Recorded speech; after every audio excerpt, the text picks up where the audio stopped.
Good afternoon, everyone. My name is Maya Luria with TMC for Seniors, and I am thrilled to be on today with Fran West. Fran is a nurse practitioner. She actually works over in the hospital at TMC and with our stroke program, and she is also with the Center for Neurosciences. So it's great to have her here. She is talking about a very important topic today, and it's all about dizziness and vertigo as the world turns. So Fran has got a great presentation. She will be able to answer questions for you afterwards. So feel free to put those in the chat section of your browser. You could be watching us today on either our YouTube page or our Facebook page. So welcome, Fran. Thank you, Maya. Thank you all for joining us. And this is an interesting topic, truthfully. It's a bit broad, but I'll tell you, even I, who am hospital-based practice, this is one of the more common symptoms that I get asked to assess and that I get asked to see people for. So, and hopefully that As the World Turns is not copyrighted. I seem to remember there was a soap opera in the past. Anyway, so looking at dizziness and vertigo, first of all, I have no declarations. Nobody paying me, alas. So just briefly to cover kind of some basic objectives that we're looking at. So let's talk about the difference between dizziness and vertigo. I'm going to address that because they are not synonymous. We want to look at the causes of dizziness, which are many, and looking at neurologic causes of vertigo because I work on the neurology service. So that's really my approach and my area of interest. And then looking at management of symptoms of dizziness and vertigo. And again, that means that I have to touch on topics that are really not my area of expertise, and I'll point that out as we go along. So dizziness is a vague, non-specific term, first of all. Could be a feeling of faintness, feeling woozy, feeling a little bit weak or unsteady. Vertigo itself is a subset of dizziness. It is a sense of movement. Either you are moving relevant to your surroundings or your surroundings are moving. So a lot of time this is where that spinning sensation comes in. People are like, oh, the room was spinning around me. I turned my head and everything went whoosh. Or you look across the room and you notice that things look wavy on the wall across from you. The clock is kind of undulating. And so it's not always obvious as the room is spinning. It can be pretty severe to fairly subtle. But vertigo is provoked by movement. So turning the head, looking down and then looking up again, even just basic things like trying to tie your shoe. But looking up, looking down, turning the head, turning in bed, those are common things that provoke vertigo. Now, again, the dizziness, and that can even be a little bit cultural on how you define dizziness or lightheadedness, etc. But in the US, at any given time, about 15% of the population is complaining of dizziness. About 40% of those folks have otologic, meaning that it comes from the ear, dizziness, specifically the middle ear. 10% will have central dizziness, which is a neurologic cause. About 25% of the people that complain of dizziness have medical dizziness, meaning it's really because they have cardiac issues or they're having adverse medication reactions. And again, I'll cover all these a little bit more in depth, you know, sort of point by point. And then roughly 25% of the people who are complaining of dizziness have psychiatric issues going on. And that doesn't mean they're having, you know, flagrant psychosis or anything like that. But again, it's a non-specific symptom caused by many, many things. And among those things can be psychiatric or psychological causes, which again, I'll address a little bit more in depth as we go along. So if you're looking at the 65 and older crowd, approximately 30% of those folks at any given time have dizziness of some kind, whether it's dizziness or vertigo. And remember, vertigo is a subset of dizziness. So it's kind of an dizziness is an umbrella term. Look at it that way. If you're talking about the over 85 folks, that's probably going to be upwards of 50% of people will experience dizziness of some sort at some time. This doesn't mean that it's chronic, mind you. It can be episodic. It can come and go. So again, broad term, caused by a lot of things. So really kind of it depends upon us figuring out what do we think the underlying cause is. It is subjective, and that's why it's difficult for us as providers. When somebody comes to us with a complaint of dizziness, it depends on self-reporting and the person's perception of it. So it's a challenge for me. History is everything here. To get a good history really helps. Exam helps as well. But the tricky part, from my point of view, is not putting words in people's mouths. You really want to get the person's impression of what they're experiencing without giving them, leading questions, so to speak. Okay, so as I discussed before, a wide range of conditions can cause dizziness, and they can be both benign and serious. And that's part of our job, is to figure that out. In terms of demographics, there's no preference, or no bias towards race or sex. Age, definitely, and part of that is as we get older, we have other medical conditions that can be contributing, and often these things overlap in terms of their symptomatology. If I'm dealing with dizziness or vertigo in younger people, I am thinking from a neurology perspective. I'm worried more about things like multiple sclerosis, which is an autoimmune disease, or even migraine. And migraine is another umbrella term that describes lots of different headache syndromes, but there is such a thing as vertiginous migraine. And then in the older adults, I would consider things like cerebellar tumors. And backing up, I use some of these terms interchangeably, but the posterior fossa, which is this back part here, is composed of your brainstem and your cerebellum.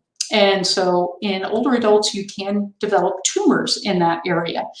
And when I say bimodal, think of a Bactrian camel, two humps. These posterior fossa tumors tend to occur in infants and children, or later in life, like, after the age of 50.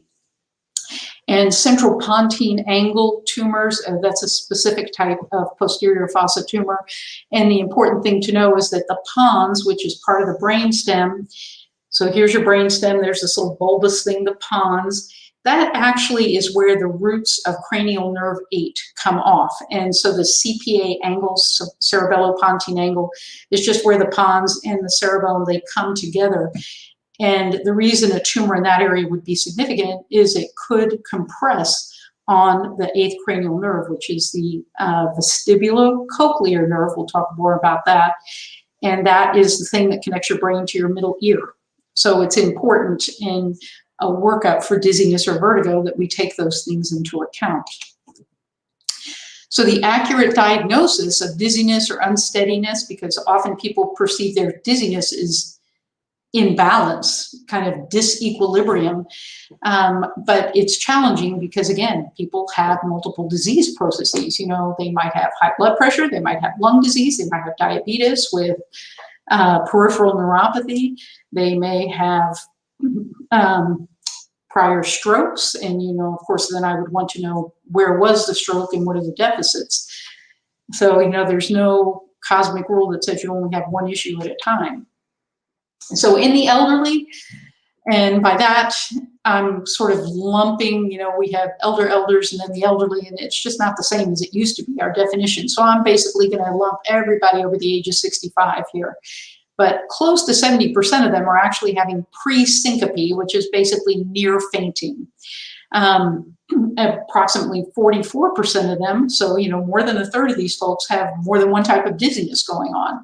So they could have it from their heart disease, they could have middle ear issues like a Meniere's disease, they could have psychiatric illness like anxiety and panic attacks, or they could be having an adverse drug event.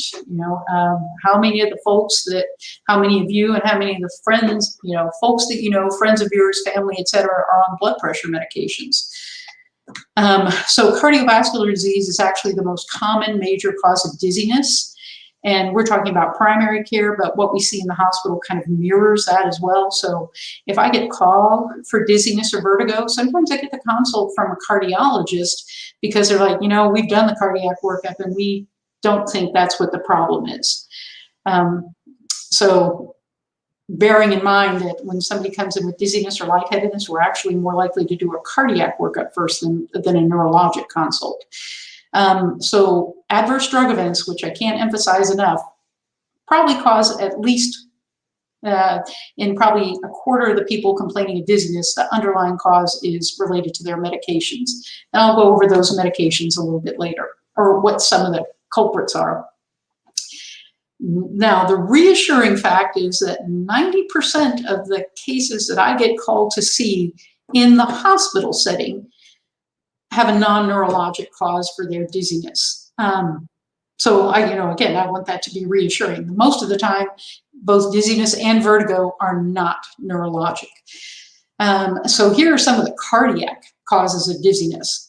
Aortic dissection, which, frankly, dizziness would probably be the least of my concerns. That is a life-threatening condition. That is actually when you have 3 layers in the arteries in your body. There are only 2 layers in the brain, but in those layers can separate. There can be an injury and they can separate from each other and actually cause tearing and separation. That can cause, massive bleeding, as you can imagine, and also throw off clots that travel elsewhere. It is life-threatening. If you're in the hospital, you still have about a 50-50 chance of surviving. I think that's what John Ritter died of, actually. So aortic dissection, okay, that's a cause of dizziness, but like I said, that's probably the least of the symptoms that concern me. Arrhythmia. So arrhythmia is just a term that's any kind of irregular heartbeat. Atrial fibrillation is a class of arrhythmia. It is the most common cardiac arrhythmia. The incidence goes up with age. It kind of is its own separate pathology, though, because, again, a number of things can cause it, but this is the one that you have to take blood thinners for so that you don't end up having a stroke. So it's kind of put in a class by itself, but you can have arrhythmias in the top of the heart and the bottom of the heart. Atrial fibrillation tends to be a supraventricular, so in the upper chambers. Cardiac arrest is your heart just stops working, so that's actually fairly dramatic. And chances are, if your heart has been declining and you go into an arrhythmia before it stops, yes, dizziness would be something you'd experience. Cardiogenic shock is a body that has gone into shock caused by poor pump function, as opposed to, say, like an infectious underlying cause, when people become septic. So cardiogenic shock is a body that's shutting down because the heart's not working. Cardiomyopathy is a bit of an umbrella term, and it just describes a heart muscle that's impaired. It can be impaired for a lot of reasons. It can be infection like viral illness. It can be related to ischemia, so the heart muscle itself is not getting good blood supply.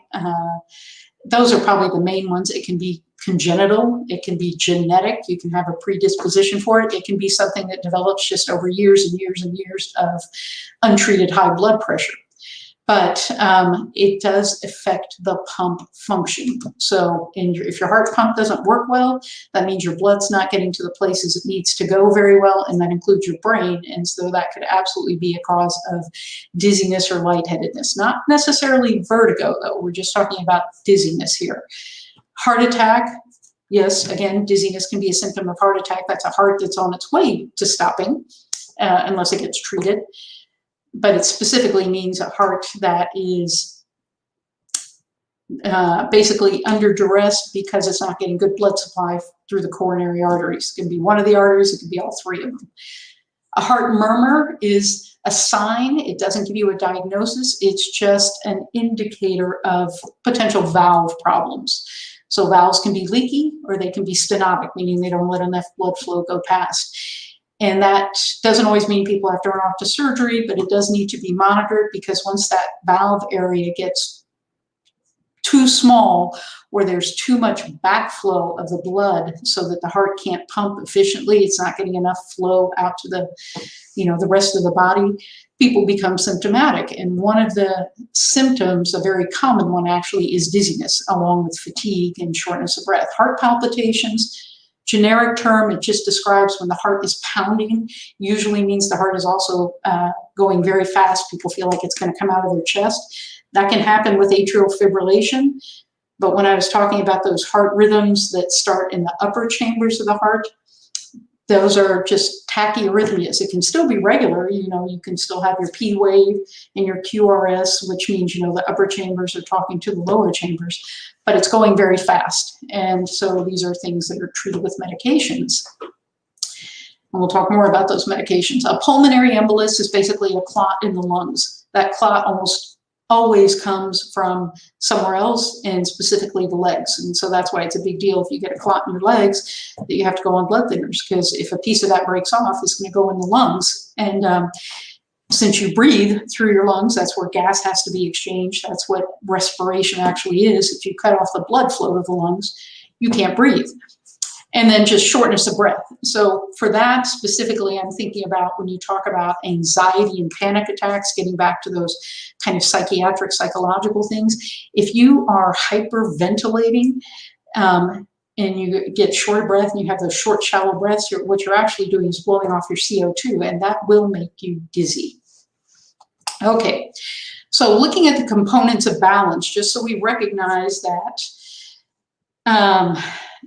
when people have dizziness, and particularly when they have vertigo, they often feel unbalanced, that sense of disequilibrium. They're afraid to walk because they'll fall. In humans, it's basically like 3 different components. So we have proprioception, which is where am I in space? The nerves in the joints, in the tendons, in the muscles send messages back through the dorsal columns of the spinal cord up into the brain that tell you where you are in space. And then we have vision, we're primates, we have stereo vision, we look forward. And then the vestibular system, which is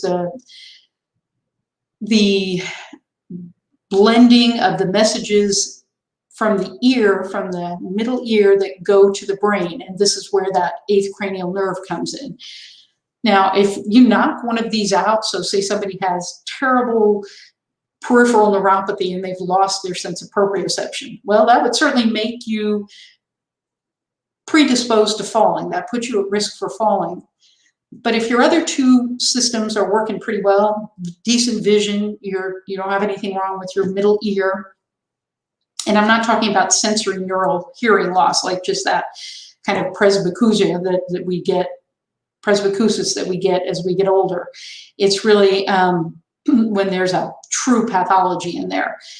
If you still have 2 systems working, you're going to learn to compensate. You may need to use a cane, you may need to use a walker. You have to be mindful of where you're walking and on what surfaces you're walking, but you'll manage. You take away 2 of those, and that's going to significantly impact your quality of life and put you at significant risk for falling and injury.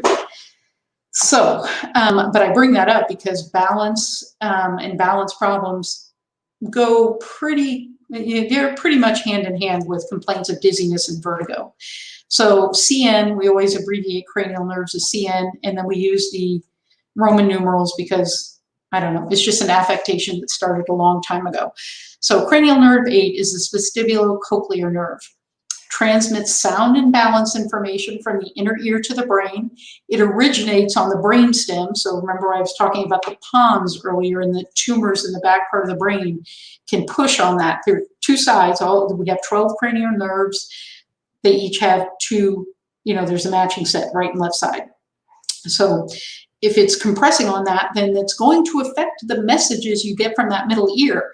And then the brain doesn't know how to interpret them. So the disequilibrium, the vertigo, comes from, I don't know how to interpret the messages that I normally get from the ear. And then I'm just pointing out there that it does have 2 divisions. I don't think we need to go into that any further. But I also bring this up because Meniere's disease is a very common cause of vertigo. And that's the one where you get the tinnitus, that ringing in the ears. It often goes with hearing loss.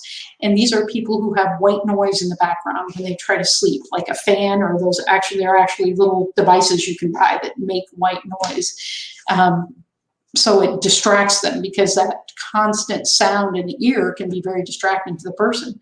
But Meniere's disease is a common reason for vertigo that is actually neurologic or otoneurologic, and related to basically pathology on that 8th cranial nerve. I don't think we understand exactly why people have the damage there. It's not as straightforward as, oh, I had a lot of ear infections as a kid. That's not really the case. But, and all these things, I want you to tie them together, because this is the reason also that I will get asked to see people for things like dizziness and vertigo because of falling. Either they've had fall, and hopefully not with injury, but injury is pretty common, or they fear falling. These are people who are going to cruise on the furniture like a toddler. They're hanging onto the wall, they're hanging onto the furniture, or they just won't walk at all. They're like, nope, I'm too afraid. I'm just going to sit right here. If I get up, I'm going to fall down. So looking at medications that can cause dizziness, there are many of them, and they are widely used. I mean, a comprehensive list would be pages and pages, but I'm going to look at them kind of in the order. I probably should have put antihypertensive, which are blood pressure medicines, at the top. Those are probably the most common culprits. Because what do? They lower your blood pressure and often lower the heart rate. And there are many classes. There are 5 or 6 different classes. So people do take them for different reasons. But no matter what reason you're taking them for, the effect is going to be a lowered blood pressure, and that can affect, and sometimes the heart rate, but it affects the autonomic nervous system. That's the automatic stuff that happens without us consciously being aware of it. So when you change position, if you're laying down and you sit up, if you're sitting and you stand up, your body automatically compensates for that by tightening up blood vessels to keep blood going where it should be, to the brain, to the heart, to the kidneys. Medications, particularly blood pressure medicines, can affect that system. And so any of you who are on these, I'm sure you've had this discussion, if not many times, with your primary care provider or your cardiologist or whoever's prescribing, that you have to get up slowly. You can't just jump up and go running, because the body needs a little bit of time, 15 seconds, 30 seconds, whatever, to adjust to your change of position. Otherwise, you will have dizziness and lightheadedness and could have a fall, or even a near syncope and have a fall. I mean, these are the things that we ask you to track and be conscious of and be aware of, because if you're being careful and still having those kind of symptoms, then maybe what we need to do is adjust your dose or even change the medication. Anticonvulsants, so those are epilepsy medications, but epilepsy medications, we know that all of them potentially can cause dizziness. And that's a discussion we have with our epilepsy patients. However, there are many people who take epilepsy medicines for other reasons.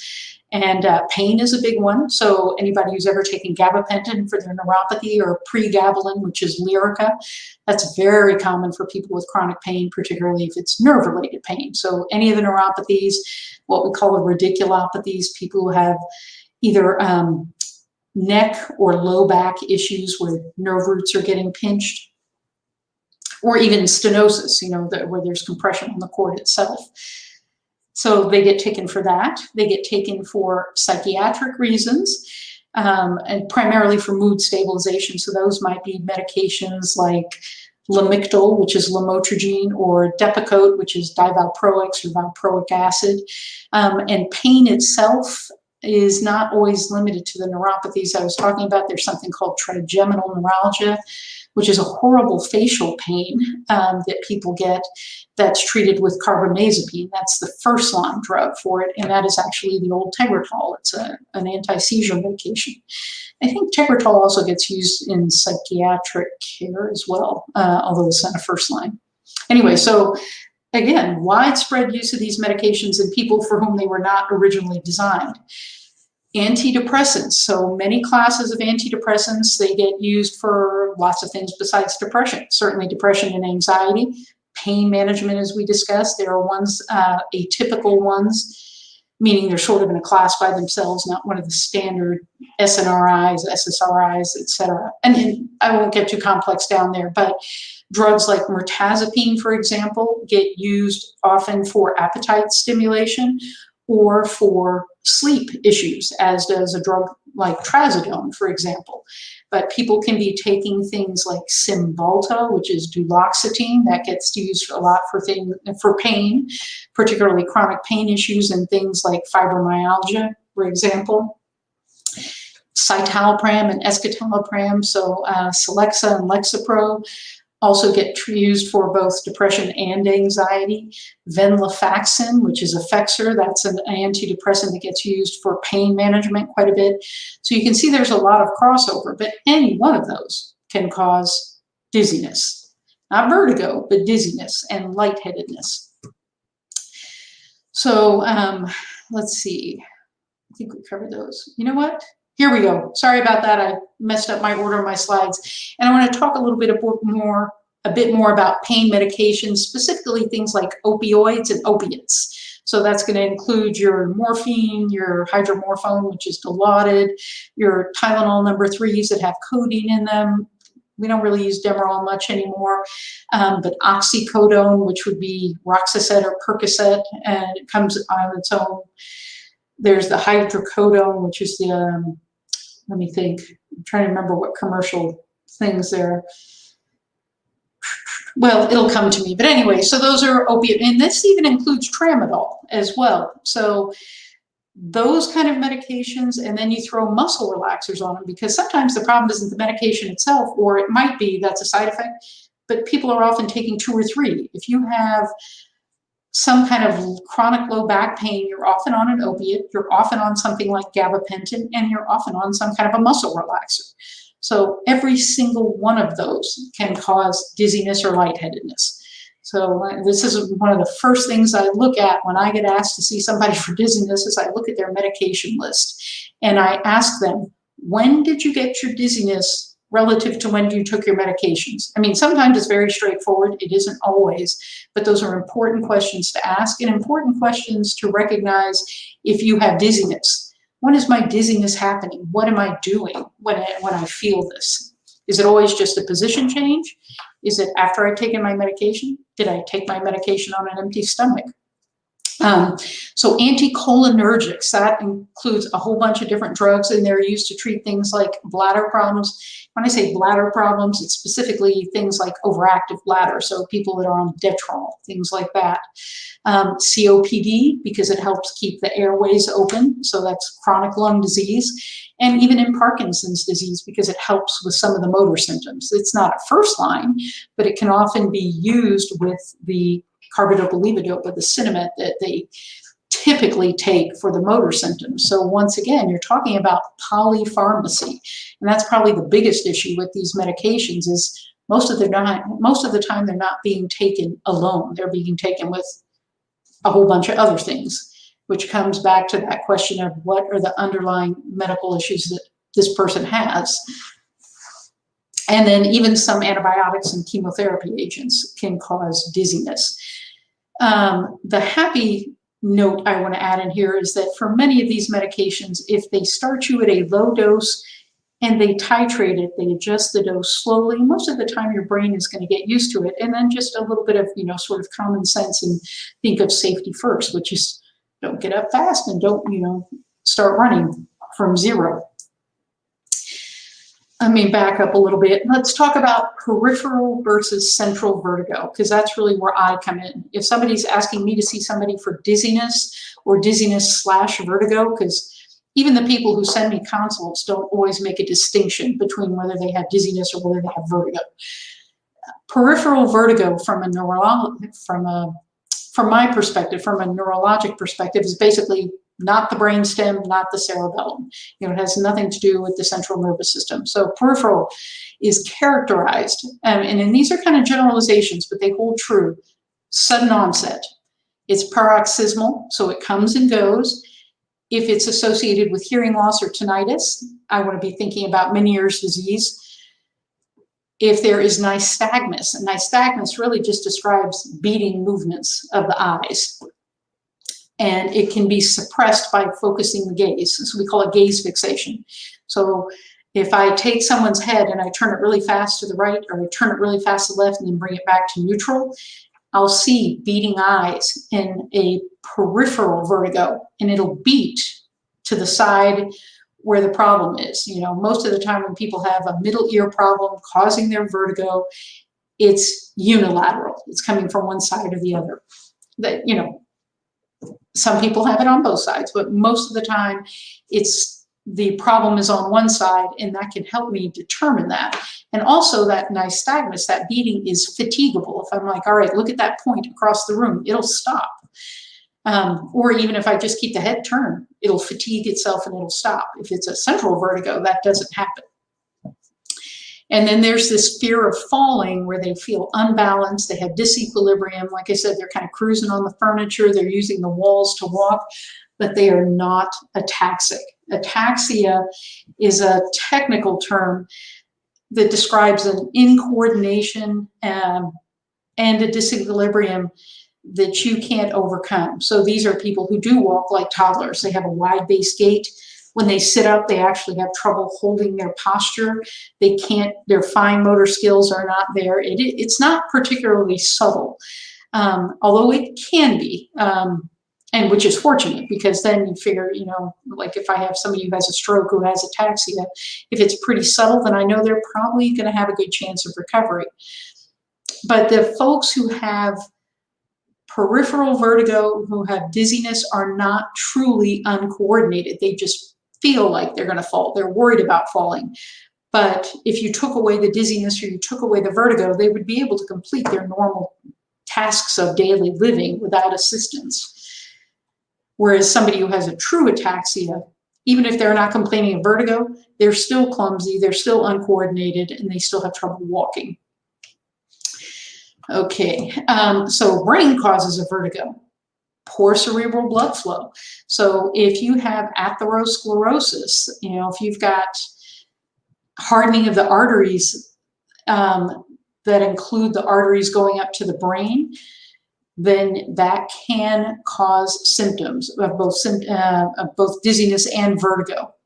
Interestingly enough, when we get asked to see people for dizziness, often the hospitalist will have already done part of the workup just to get it going, and they always check the carotids. But from my personal experience and just kind of the general opinion of neurology providers, carotid disease is very rarely the cause of the kind of dizziness that we treat. But you know, it doesn't hurt to look at them.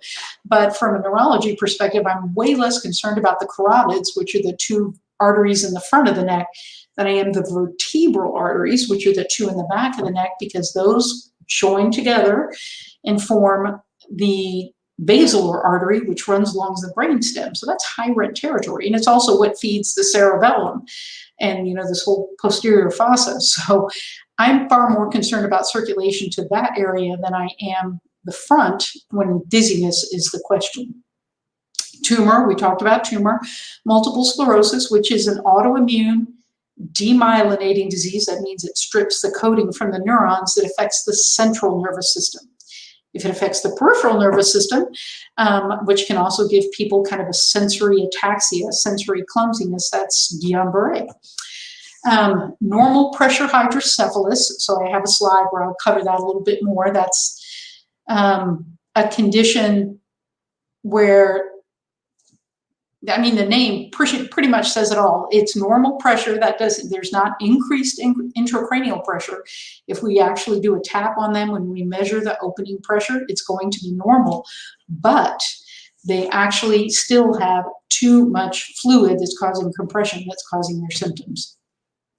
Infection is a big one.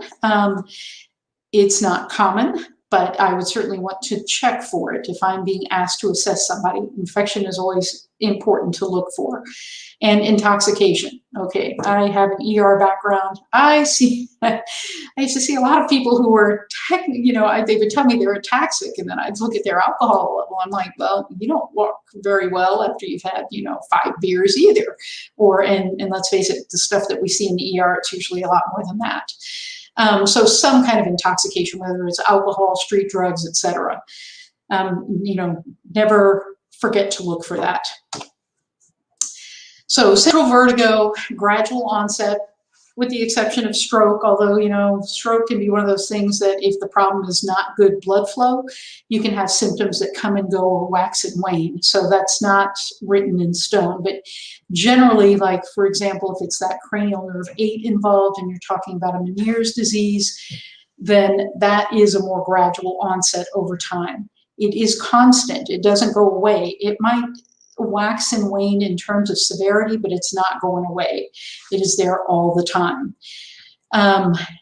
If it is not a Meniere's disease, so in other words, if we're talking about a stroke or a tumor or even infection in that back part of the brain, you're not going to have the hearing loss and the tinnitus with it. Those are diagnostics specifically for Meniere's disease. They'll have the nystagmus, the beating eyes. It doesn't go away if they focus their gaze. It's not fatigable. I can't wear it out by repetitive motion, like repetitive. If I make them do their extraocular movements, I do the eye movements over and over, I can wear it out if it's a peripheral vertigo. It is not going to go away if it's a central vertigo. And the other thing with the central vertigo is that the eyes can do it both side to side, like this, bouncing this way or bouncing that way, or what we call end gaze nystagmus.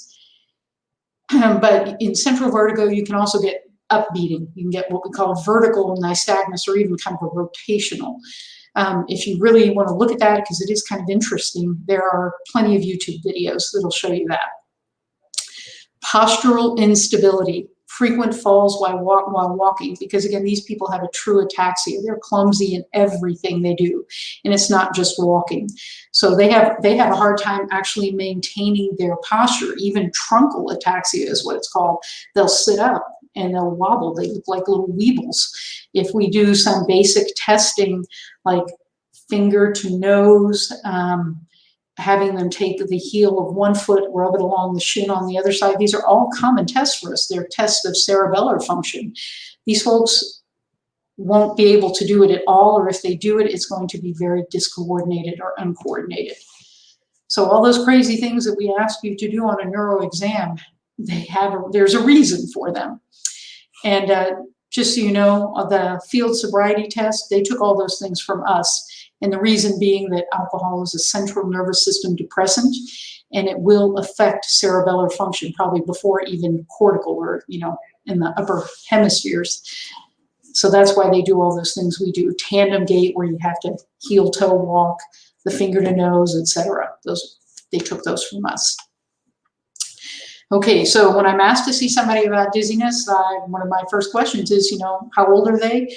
Do they have vascular risk factors? In other words, do they have risk factors for stroke? Do they have diabetes? Have they had prior strokes? And if so, what deficits do they have from those strokes? Because sometimes the problem is just that the person is being challenged by something else. They have an infection, they haven't slept, they're stressed out for some reason, they have some other health issue that is overwhelming them, and it's made the stroke symptoms come back, or it's made them stronger than they were before.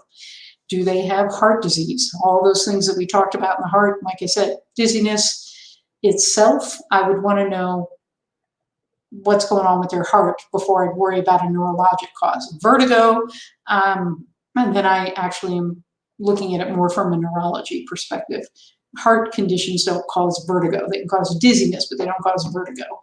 And then hypertension. And hypertension, because, it ties in with everything else. It's the single biggest risk factor for stroke. So, and it can cause all those heart problems that give you dizziness. So labs, in general, labs are kind of a low yield in diagnosing dizziness or the causes of dizziness. We do them because,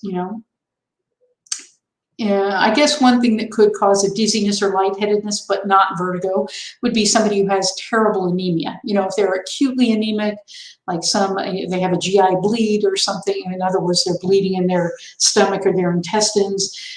They've had a bleed out from trauma, or it could be just a slow leak. And then some people have underlying blood problems that makes them chronically anemic, whether it's iron deficiency or one of the genetic things. So it's a good idea to actually check blood counts. If the complaint is dizziness, check a blood count.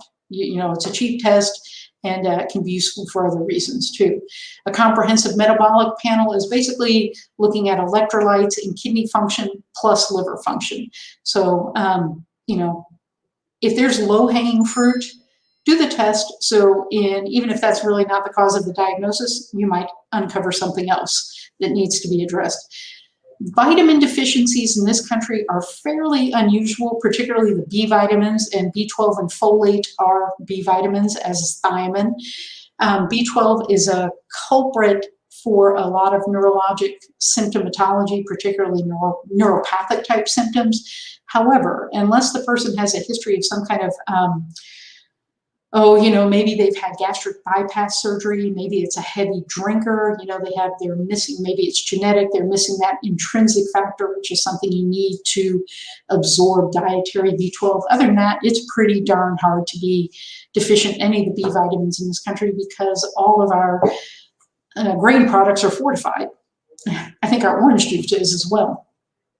Thyroid stimulating hormone, TSH. If your thyroid is out of whack, then everything is out of whack. And so certainly having high thyroid level, so it's kind of counterintuitive. If the TSH is really, really high, that means your thyroid function is really, really low. Conversely, if that TSH is really, really low, you might be somebody with a Graves' disease. And having either hyperthyroid or hypothyroid function can lead to dizziness. The ESR and the CRP, so erythrocyte sedimentation rate, which literally means you have a tube of blood and they count how long it takes the red blood cells to separate out and fall to the bottom. That's what an ESR is. And CRP is a C-reactive protein. These are non-specific markers of inflammation. So if I am worried that maybe this person does have an autoimmune process, these are tests that I would look at. Or conversely, I know they do. Maybe I know they have lupus or they have rheumatoid arthritis, and I just want to do a quick check and see how well those conditions are being managed or that condition is being managed. This is a quick way to look because they will be high. If they're not diagnosed or they're diagnosed, but they're having a flare or they need to change up their management.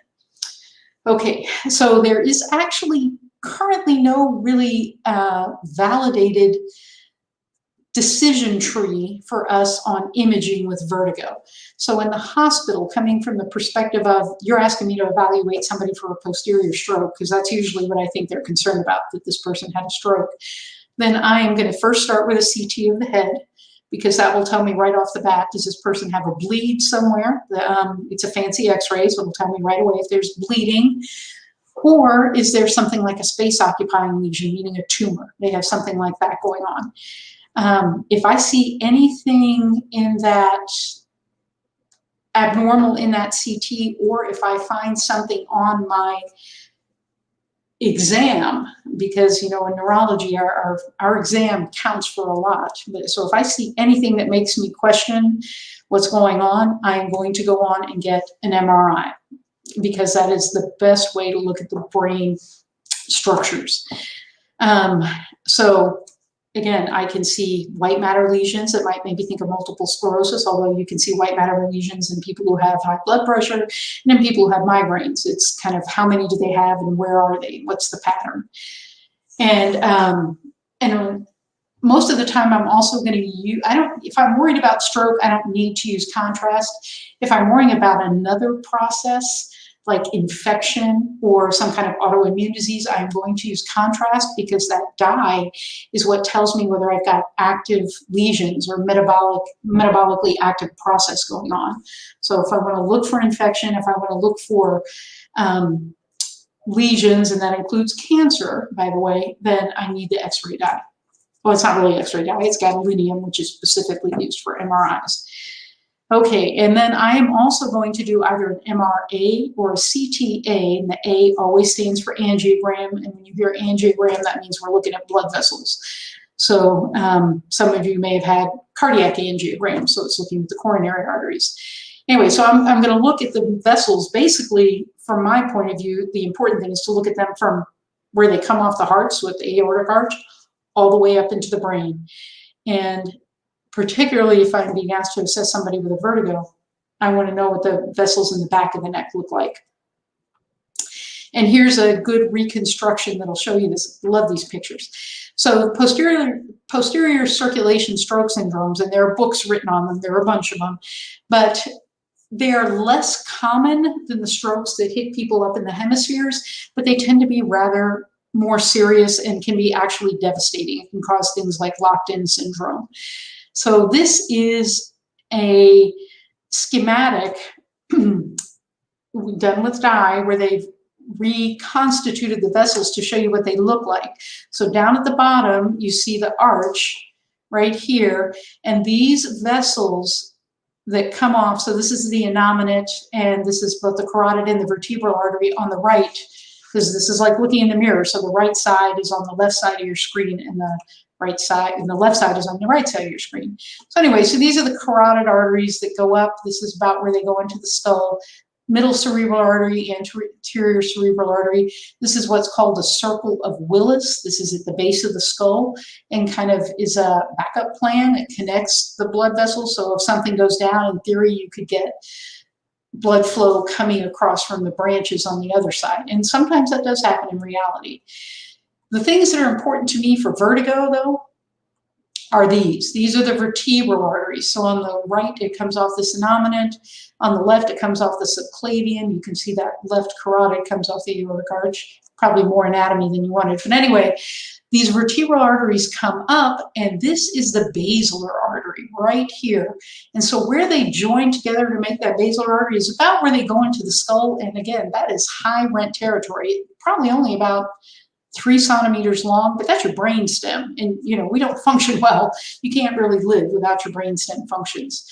And so that's why if I'm asked to see somebody who has a dizziness suspected really to be a vertigo and they're worried about stroke, I want to see that posterior circulation, because that feeds the parts of the brain and the brain stem that are responsible for balance and coordination and integration of the messages that we're getting in from the body and from the middle ear. So about 47% of stroke symptoms, posterior strokes, present with dizziness. And here I'm using dizziness and vertigo interchangeably because remember, it's subjective and all I can go by is what people tell me. So sometimes when they're talking to me, they're not using words like vertigo, but they're talking about dizziness and they describe things to me and I'm like, I think that's actually vertigo. And so we need to do a stroke workup. 41% of them have weakness in one arm or one leg. And remember, that's characteristic of stroke in general, that the symptoms are focal. You know, it's not, I can't use my arms or my legs. And then I'd probably be worried more about spinal injury. It's one arm or one leg, or one arm and one leg on the same side. It's not a whole body phenomenon because your symptoms are caused by the area of damage. 31% complain about, so that's, you know, basically a third of them, dysarthria and dysphagia, which are just the neurologic terms for thick or clumsy speech and difficulty swallowing. And about 28% have headaches. And there is a reason for that. In general, strokes do not cause headache. Certain types of strokes can, though. If it's a bleeding stroke, absolutely, you're going to have a headache because blood inside blood vessels, not painful. Blood sitting on on tissue is irritating, not to the brain itself. It's the coverings of the brain. And then if you have something called a dissection, which means that there's damage to the lining of the artery, then that can cause headaches too, if it happens in these vertebral arteries. And then nausea or vomiting. So many people who've experienced, they might have some nausea with dizziness, but definitely people who experience vertigo will tell you they have nausea and or vomiting. If the vertigo is severe enough, the vomiting is probably more disturbing to them than the vertigo, frankly, because it's miserable. So common causes of posterior stroke circulations, atherosclerosis, so you get that hardening of the arteries, which narrows them over time, and that gives you decreased blood flow. Embolism, so a clot from somewhere else. It's called thromboembolism. The thrombus is the clot wherever it occurred. The embolus is the piece that broke off and traveled up. So in stroke terms, we're mostly worried about a clot that originated in the heart that broke off and went upstream, because as you saw from that little schematic I showed you, those first branches that come off the aortic go where? Up into the brain. And that's why things like atrial fibrillation, which can cause clots in the heart to form, that's why it's a big deal and you need to take the blood thinners, because that's one way of preventing stroke.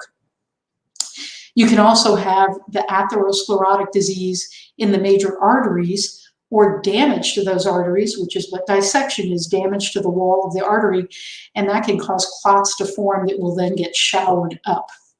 So we're looking for injury, we're looking for atherosclerosis, we're looking for any injury to those arteries or any sign of it, or a clot that maybe came from the heart.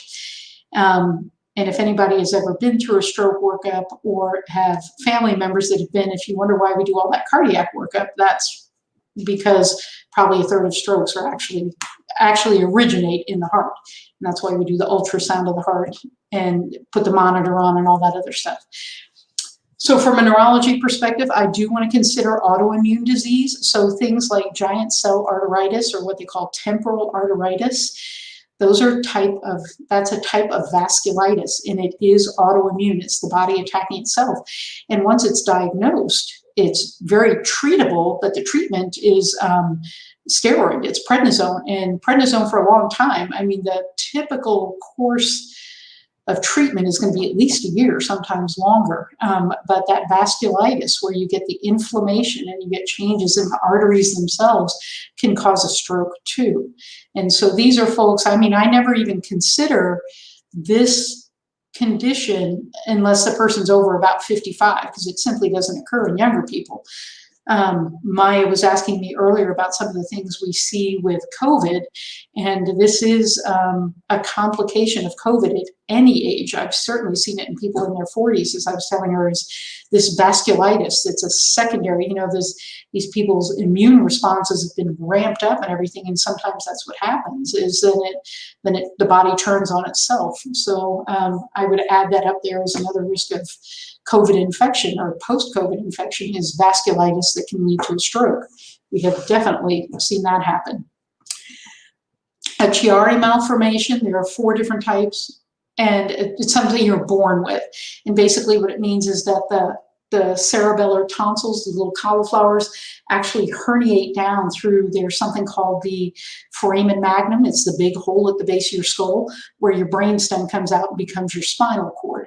And so these tonsils, these cerebellar tonsils can kind of dip down into that area. That can be a cause of headache as well.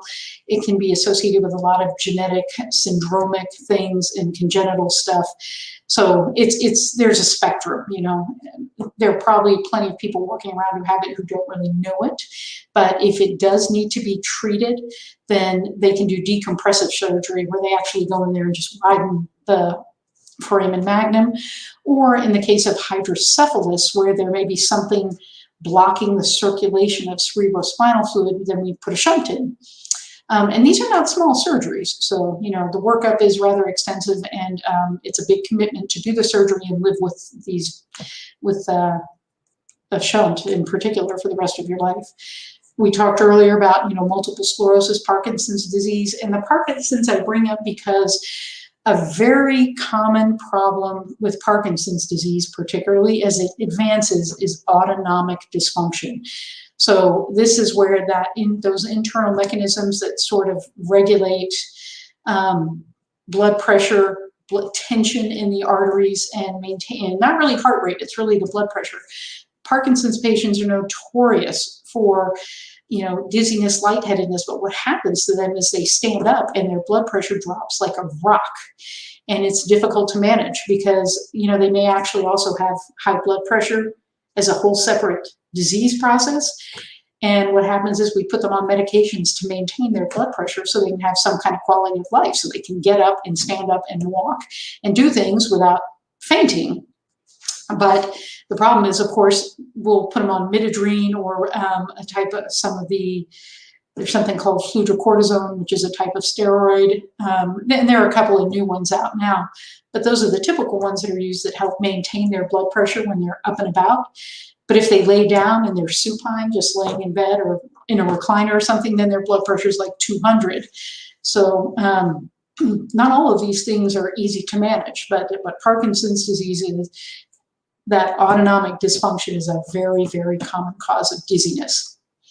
The multiple sclerosis patients, I would be more inclined to think it's because they have lesions in the posterior brain and or the brain stem. We talked about the tumors and migraine. I'll talk a little bit more about migraine in a moment. I just want to address something called normal pressure hydrocephalus. It is not common, but it's one of those things that can mimic dementia. So if we're doing a workup for somebody who's suspected of having an early dementia or some kind of a process going on, it is something to consider, and this is why you always do imaging. You know, everybody deserves to get imaged at least once, because it's the wet, wacky, and wobbly. They have progressive gait difficulties, so they have problems walking, and if they develop a shuffling kind of magnetic gait is what happens. The memory loss, and of course the thing that starts is the short-term memory stuff. It's not their long-term memory. It's laying down new memories. It's, you know, retention of information. Urinary incontinence, you know, somebody who normally was fine and all of a sudden has a shuffling gait, significant memory loss, urinary incontinence, then we will look at it. But I want to stress again, that's actually not a very common phenomenon. And even for causes of dementia, it's not a common cause of dementia.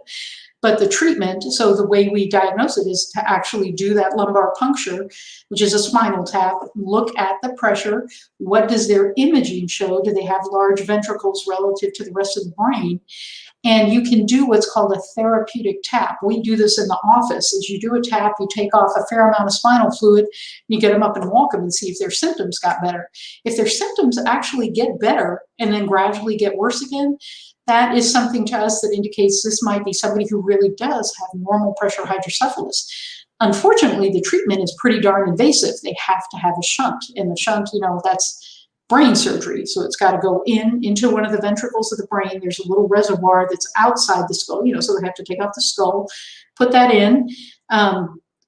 You put the skull flap back on. There's a little reservoir on the outside, and the tubing runs under the skin down this way and then enters above the collarbone and actually travels down and ends up coiled in the abdomen. And so it drains the excess fluid that just gets reabsorbed. But as you can imagine, you know, there are a lot of ways this can go wrong, infection not being the least of it. But what if there's a kink? What if there's a break in the system? I mean, so it's not a treatment that we favor unless we're very sure of the diagnosis and this is what we think is going to help. And I was actually talking to Dr. Teeple, the neurologist I work for, one time, and he said, I don't know if I've ever seen anybody really do well following that surgery. And part of the problem may be that maybe we just diagnose it too late in the process and it's just not going to be reversible. I don't know. That's an issue of its own. All right. So medical management of posterior strokes when they do happen. So if I decided this person has vertigo, I do my workup and I'm like, oh, you've had a stroke, cerebellar stroke or brainstem. Often it's cerebellar, just like every other stroke. Secondary stroke prevention, blood pressure, blood pressure, blood pressure. So control the blood pressure. They have to be on a statin medication because even if they don't have significant atherosclerotic disease, statins are we have a lot of good, strong data that basically shows that they are very brain protective. They're like the anti-inflammatories for the brain. Glucose control in our folks who have diabetes. Some kind of antiplatelet, so that's going to be aspirin or clopidogrel, which is Plavix. Those are the ones that typically get used in neurology. We don't really use the things like the Brilinta and stuff that they use in cardiology. And exercise, no matter what your level of function is, every brain does better with regular exercise. I didn't put in anticoagulation because, yes, that is secondary stroke prevention, but it's very specifically in people who have atrial fibrillation, either chronic or the kind that comes and goes. They call that paroxysmal AFib, or they have extremely low, they've had a stroke and it turns out that their pump function is very poor, like an ejection fraction of 30-35%. Normal is about 65%, 60-65.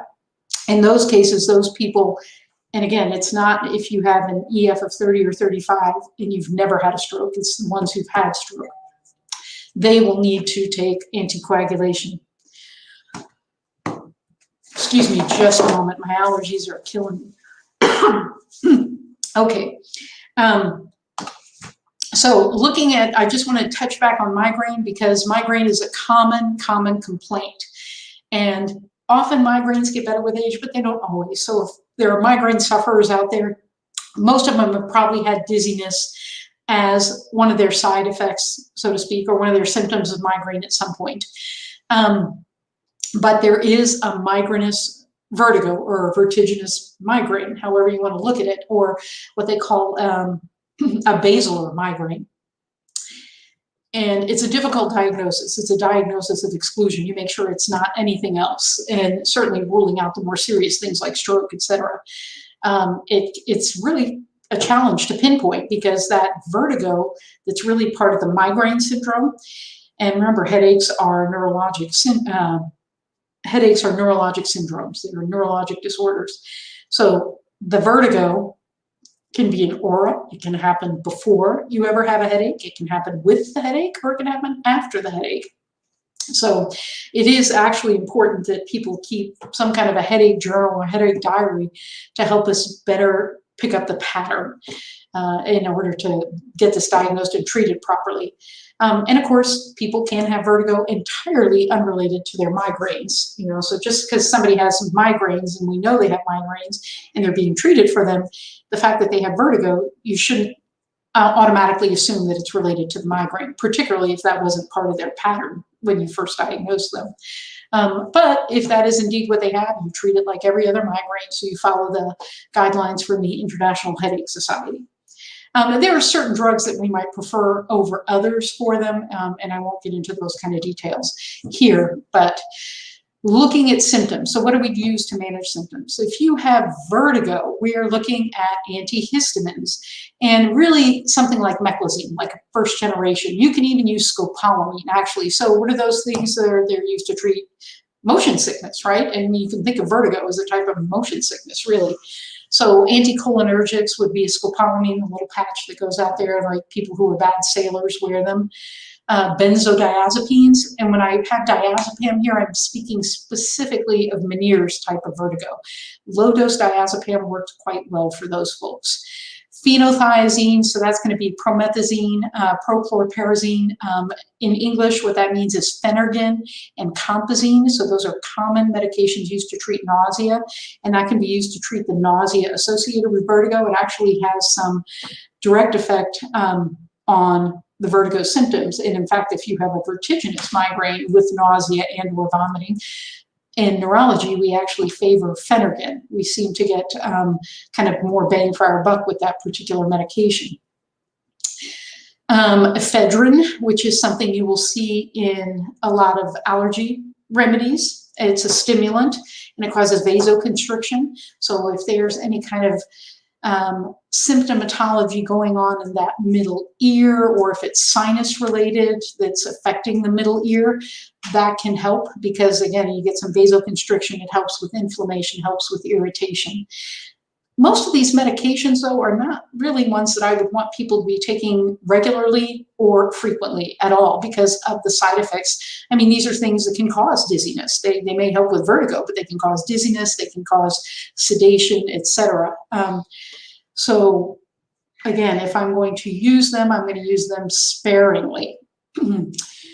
There are things that can be done to sort of diagnose vertigo and try to figure out what the problem is in that middle ear, if that in fact is the problem. So if I've done a workup and I'm like, nope, everything looks okay back in there, I don't think you have a stroke, I think you need to go see an ear, nose, and throat doctor. These are some of the tests you could expect. So this ENG, electro or video nystagmography, they put on something called Fran's goggles, which are literally these goggles, and they've got a red lens, and they try to provoke this nystagmus, and they can do a lot of diagnostic, think of it as diagnostic imaging. I mean, it's way more sophisticated than my test, where I take your head and do, turn it from side to side. But it gives them an idea and helps them locate which side is affected, and even which component of the middle ear might be the problem. This rotating chair test, frankly, I put that in there because it is part of the workup, but really only in people who have bilateral middle ear issues who have failed all other treatments. I mean, it's the sinusoidal harmonic acceleration thing. They're going to put you in a chair and spin you around. And I mean, so this is not initial testing. This isn't the initial workup or anything else. These are people who have very refractory disease, and they're having a hard time figuring out, what is the underlying cause and how am I going to treat it. Computerized dynamic posturography kind of goes with the same thing. A lot of these tests that they do are literally putting people in chairs and spinning them, or putting them on tilt table, which is also a cardiac test. and doing quick position changes and seeing what happens. These vestibular evoked potentials, that's actually electrographic tracings. So they stimulate visually and look at the recordings. Evaluation of hearing, and that would certainly go along with the Meniere's. Looking at, I wanted to talk about vestibular rehabilitation therapy, or what we call vestibular therapy, because that's really what I recommend for a lot of people. If you have recurrent vertigo or chronic vertigo, whether it's from stroke or middle ear problem, it can really adversely affect your quality of life.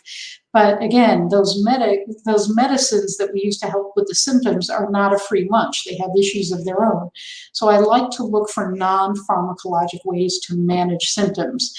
And so looking at, it's treatment of symptoms of vestibular disorders. These are physical therapists who do this. They have, all physical therapists have some training in it, but they're ones who absolutely specialize in it. In Tucson, we now have it available outpatient with TMC physical therapy. They have it at Encompass at the Rehab Institute, and they have it at St. Joe's at their movement clinic, and all very good programs. For the longest time, we always sent people to St. Joe's because they were the only ones that had it outpatient. But it's to help with vertigo and dizziness. It's to help with the visual disturbances that can go with it, because I talked about the nystagmus, but the other thing that can happen is people can develop things like double vision or just difficulty with focusing, especially if they're in the midst of a vertigo attack. And so it helps with gaze fixation to suppress your symptoms. It's essentially retraining the brain. And then balance problems, because, as I said, the thing we worry about is fall and injury. It's exercise-based, and the exercises, it's not just, not the typical physical therapy exercises where they're having you do range of motion and maybe working with weights and rubber bands and everything. They can be visual exercises, eye movement exercises. It can be very definitely balance exercises. So how to maintain your balance, how to recover your balance if you lose it. Because a lot of falls happen when people cross the midline and can't recover. So that's a big part of the treatment with this. So there are 3 phases of treatment. There's habituation, gaze stabilization, balance exercises. So I talked about the latter 2 a little bit. Habituation is, think of it almost like allergy shots or something. So what are the things that provoke your vertigo? And whatever they are, we are going to expose you to them in small amounts, because we don't want to provoke horrible symptoms, but we want to find out what provokes your symptoms and then expose you to low levels of that stimulus over time, so that you learn to train your brain to ignore the stimulus. I think of it as the same principle as using capsaicin, the hot pepper cream, for nerve pain. You put that on there and it so excites the nerves. It's such a noxious stimuli that after a while they just start to ignore it, and that's why it helps with pain. So habituation is the same principle. It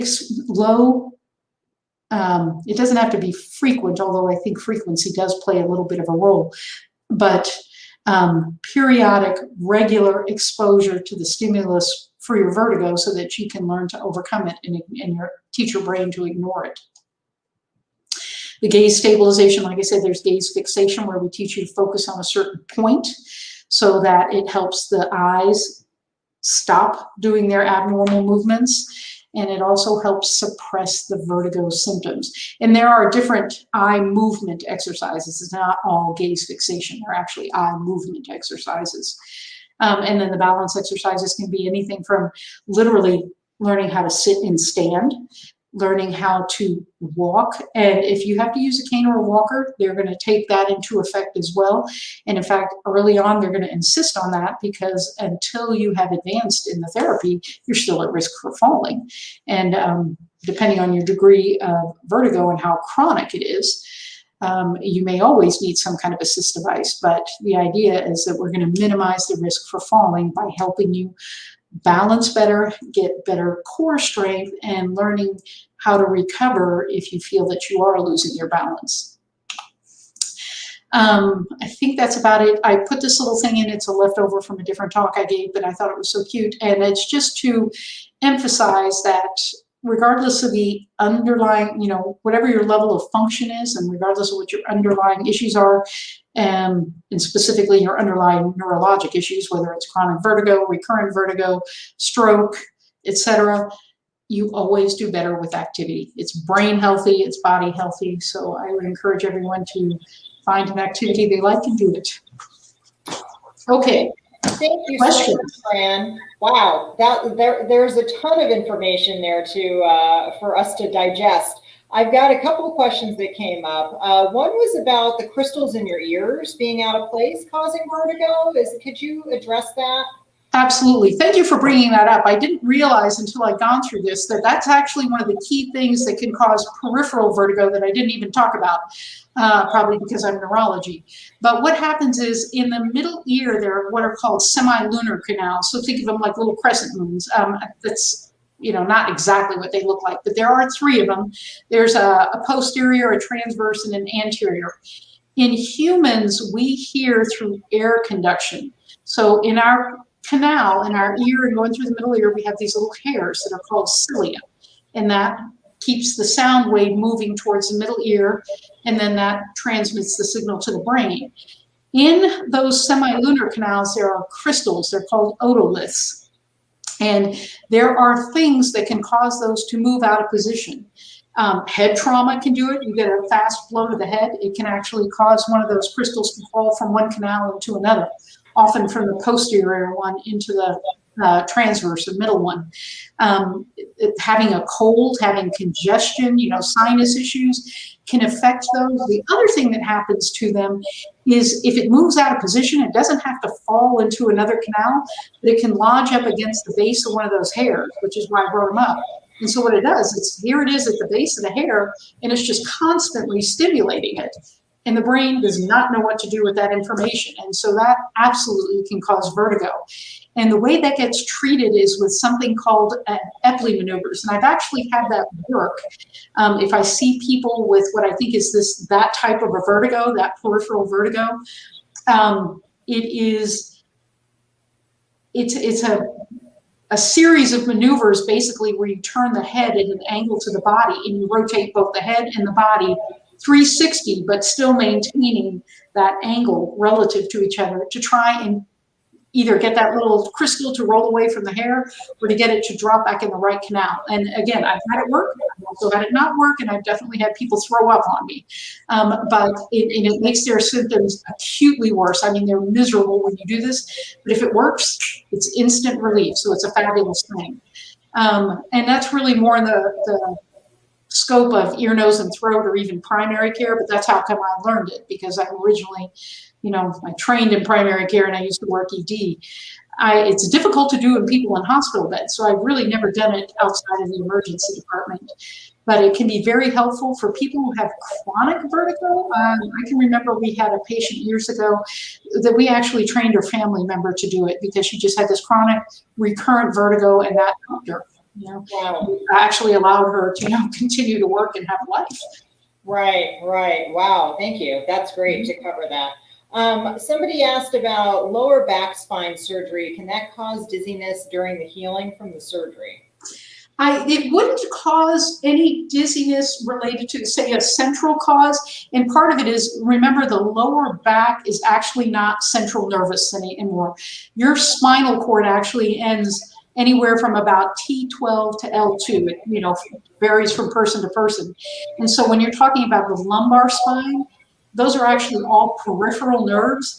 So if you have dizziness related to recovery from back surgery, absolutely, but I would worry more about medication, because of course you just had surgery, you're going to be on pain medicines. And you may be on that like triple whammy that I talked about. You might be getting a pain medication, you might be getting a muscle relaxer, and you might also be getting one of the anticonvulsants, one of the, like a drug like gabapentin or Lyrica. They like to use Lyrica a lot now for spine surgeries.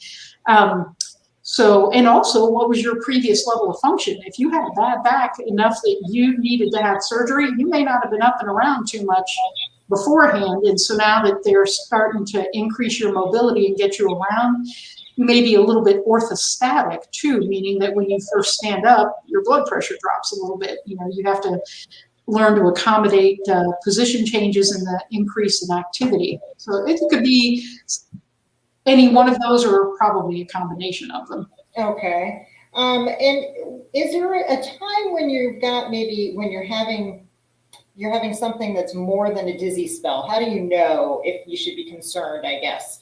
If you are having a dizzy spell, and, you know, should this be something that you really should be looking into?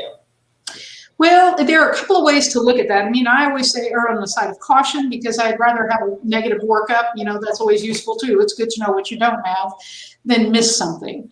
And particularly if I'm worried about a stroke, you know, the stroke, even though TPA came out in 1996, we really still only have a 3-hour window of time, 4.5 hours if you push it to your limit. So if you're like, I think I'm just going to lay down and take a nap and maybe it'll get better, and we're actually worried about stroke, that could cost you, you know, something that could really change your outcome.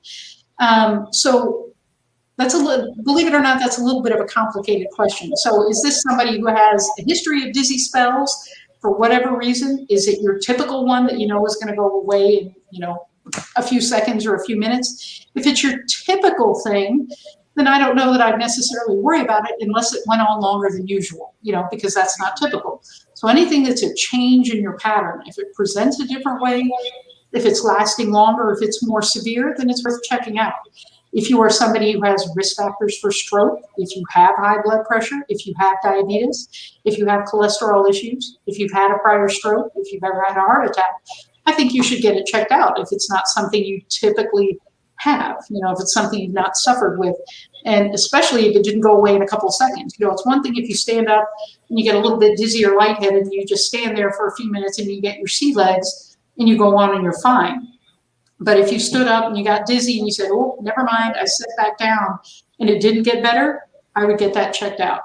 Right. If you have any other kind of symptoms with it, if you have weakness, if you have any of those other things, like I had trouble talking, my speech sounds like I'm drunk, if you're having trouble swallowing, if you're having vision changes, if you have double vision, or all of a sudden you can't see out of one eye, for example, although sometimes people don't notice that right away, because there are strokes where you lose the visual field in both eyes, and sometimes that's subtle enough people don't realize it.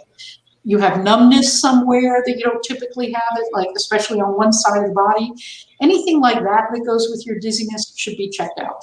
By that, I mean emergency department, because I know it's a nuisance and everybody and their mother's in the ER these days, and sometimes the waits are long, but if they're worried about you having a stroke, they'll get you in pretty quick. Right, exactly. And we do want people to come, particularly if they think that they might be having a stroke or something else that may be super serious. So we want to make sure that they are being seen. The other question that I had come in was actually about movies and videos that have a lot of movement. Can that cause vertigo? I'm sorry, what was moving with what now? If you're watching a movie or videos that have a lot of movement, can that cause any kind of video? Oh, like watching Wimbledon? Yeah, like watching a tennis match. I would say normally that would not be a problem unless you're predisposed to it. Okay, great.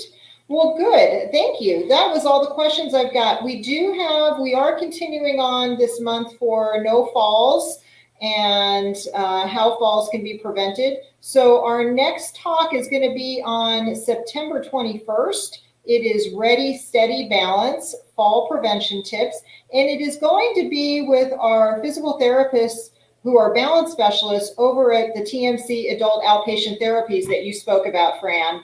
So yes, so I think it'll be a great presentation. We're hoping that you can join us. It is at 2 p.m. We'll be right here where you're watching us now.